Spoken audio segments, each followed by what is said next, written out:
So I have no idea what the hell this is. Looks like an infected bee or some kind of infected bug. But look what it turned into. It just looks so freaky. What the hell?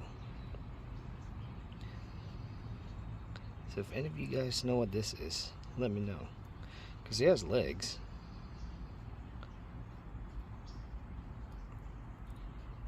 It's some kind of beetle, I think. But it has some weird infected condition. It's like turning into a zombie or something. So shit. Yeah. Hopefully this is not gonna be like a crazy case of fungal infection that infects people. But yeah, if anybody know out there, please let me know. Cause this thing just looks scary.